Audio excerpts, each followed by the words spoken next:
All right, now before we start cooking the soup, I want to show you one of the ingredients. The description calls for about 2 cups of avocado that's been diced and tossed in about 3 tablespoons of fresh lime juice. And that's in the description rather than in the cooking, because if you dice the avocado in advance, it could turn brown unless you toss it in the lime juice. So the lime juice is partly to keep it from turning brown and partly to provide flavor. And when you toss the avocado in the lime juice, it will get very creamy. So this should be done relatively soon before you cook, so that you can reduce any likelihood of getting any brown. And I usually cover it and keep it in the fridge until I'm ready to use it. Now before we start cooking, I also want to talk about the bacon that we're going to use as a garnish. The description calls for 2 strips of bacon. You probably won't need that much, but you'll have some left over, and you can always use leftover bacon.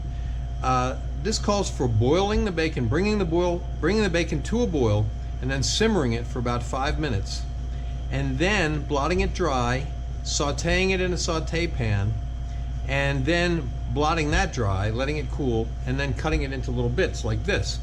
Now, why do we do all that? You don't have to bring it to a boil. You could just cook it, sauté it, and then blot it and chop it up. But the boiling of it removes some of the fat, and it removes some of the smokiness, and it removes some of the nitrates. And I like it this way. You don't have to do it this way. If you want the smokiness of the bacon, then don't boil it. But I do like it without the smokiness of the bacon in this dish. So I boil it first before I saute it. Okay, now we're going to sweat the mirepoix, which in this case is onion and celery. So we're going to put the heat on medium, put some olive oil in here. It's probably 1 to 2 tablespoons. And then we're going to add the onion and the celery, and we're going to stir that around a little bit, get the mirepoix coated with the olive oil, and we're going to let that sweat. If you watched if you've taken my course, you know sweating means basically to sweat the moisture out of the vegetables. So we're going to let them get translucent but not brown. Okay, our mirepoix looks like it's sweated nicely. We're going to add the garlic, and garlic burns fast and easy, so we're going to stir it. I'm not going to stir it too fast because I want it to get some pan contact, but we're going to stir it and keep an eye on it so it doesn't burn. We're going to let that sweat for about 30 to 60 seconds.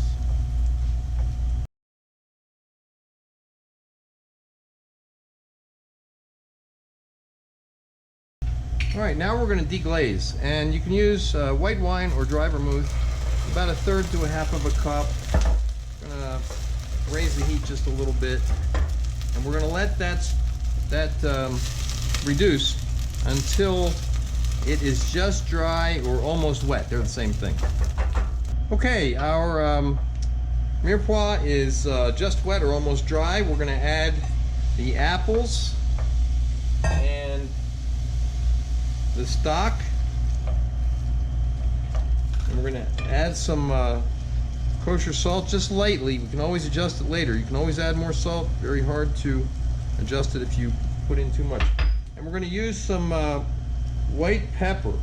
Why white pepper? Because it doesn't show any color in the soup. And just use a little bit, because a little bit goes a long way. Okay? And then we're going to stir that up. We're going to add enough water to cover the apples. Good. Now we're going to bring that to a boil, and after we bring it to a boil, we're going to let it simmer for about 5 minutes. All right, now we're going to process the avocado and lime. So we're going to put that into the blender, and I'm using a spatula to get all of this great lime creamy avocado out of the bowl. And then we're going to add the apples. Put the top on the blender, cover it with a towel, and blend it. All right, now let's see if it's smooth. Yep, looks beautiful. Okay. Next step is to strain it. All right, now we're going to put the soup down into a strainer over a clean pot, and we're going to push the soup through the strainer. Now, sometimes that works better with a rubber spatula, and sometimes it works better with a wooden spoon. So we're going to try it first with the spatula. You're just going to move the spatula around the bottom of the strainer, and that will push the soup through the strainer.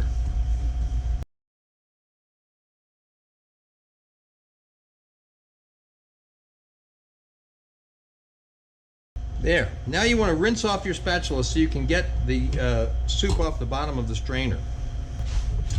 You can have a whole serving stuck to the bottom of the strainer, so you don't want to waste that. You don't want to lose that. Okay.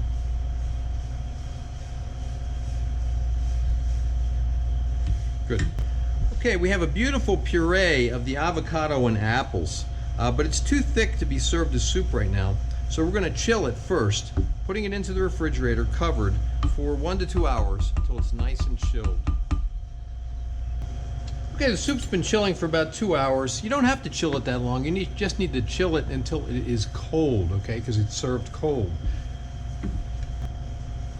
Now, if you stir the soup, you'll probably think that it's too thick to be served as a soup, okay? So what we're going to do is we're going to add some water to it and get it to be a consistency and a thickness that you want for a soup. Think about canned tomato soup. Think about how thick that is, and that's what we're going for, okay? We're going to just stir in some water, and I tend to like my soups to be a little bit thicker than some people do.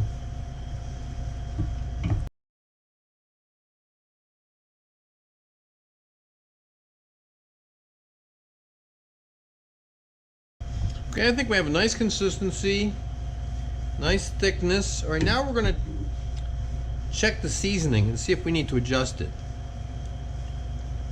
I think I'm going to add just a little bit more salt. Just add a little bit at a time until you're happy with it. And I'm going to add just a little bit more of the ground white pepper. Remember, a little bit goes a long way. Right? Let's stir that in.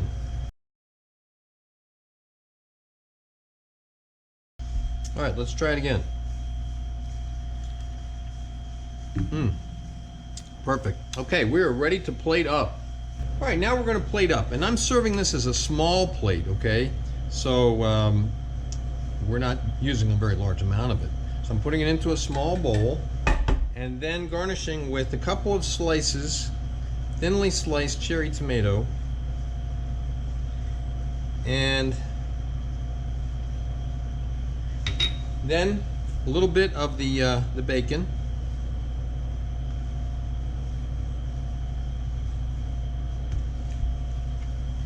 a little bit of chopped mint, freshly chopped mint,